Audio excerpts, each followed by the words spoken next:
Some come to the U.S. as undergraduate and graduate students. Some may have felt obliged to study in the U.S. because they were not permitted to wear scarves in Turkish universities. Some come with their husbands or brothers and sometimes on their own and learn English before going on to study at the university level. Some learn a great deal of English and make contacts with their American neighbors and organize interfaith events that draw very large groups of Americans. And some may have had very little knowledge about Hizmet outside the context of the study circles they had previously attended while in Turkey, and then learn more about the greater Hizmet community outside of Turkey after marriage from their husbands. The same can also be true of men who learn about the Hizmet community and its values through their wives. Some women learn English well, and still some others remain a little bit more passive in this endeavor.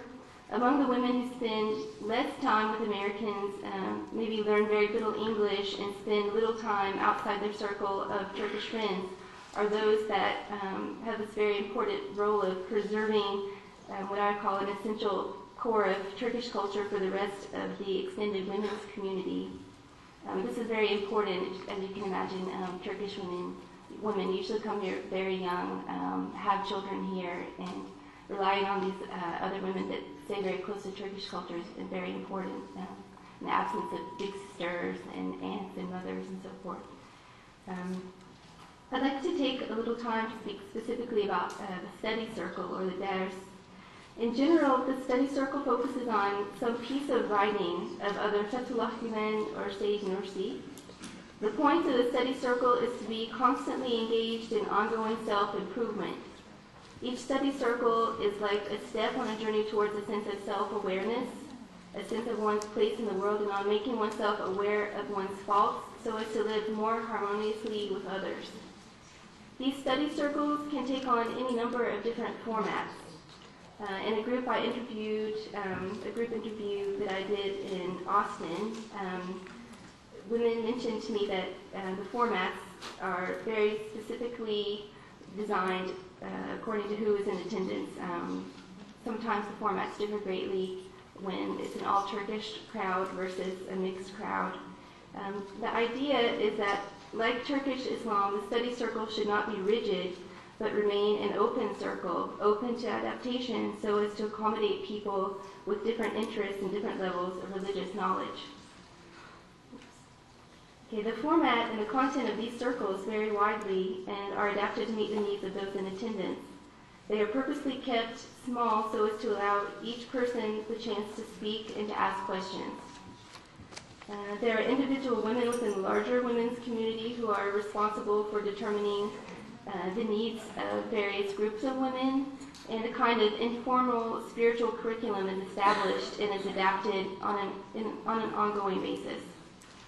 This informal religious authority is vested in one's Islamic knowledge, one's proven ability to organize a successful study circle, one's knowledge of the corpus of Fethullah Gülen and Sayyid Nursi's writings, and a certain amount of personal charisma. Study circles may consist of watching, for example, Fethullah Gülen's recorded talks and then follow up with a discussion. A very different approach might be, for example, one that I attended at one time. It was a mixed group in Austin, Texas, made up of Americans of different faith backgrounds and Turks with very different spiritual interests. And there the format changed all the time, sometimes focusing on specific works of Fethullah Gülen and Sayyid Nursi, and at other times everyone in the group would, let's say, contribute to findings and sources on a particular prophet, and everyone would sort of get together and compare what they found. And that was very interesting because there was a discussion of that prophet or that figure, that religious figure, and also a kind of subtle critique of various religious perspectives found online. I mean, a lot of times people would show up with having printed out something just online and then comment on what the perspective that author was offering. Okay, many women that I've spoken with often claim that their faith has become more profound in America. During interfaith meetings, women are asked to verbalize many of the things that they could simply take for granted among other Turks, and this leads them to give more thought to the details of their faith. One woman explained that her efforts were twofold. She learned to explain Islam to Americans in a way they could understand, and in doing so she looked at Islam through an English-speaking lens. This influenced the way she looked at her own spirituality and served as a reaffirmation on a personal level. Within women's study circles in America, Gülen's notion of a Turkish Islam is understood as an Islam open to all.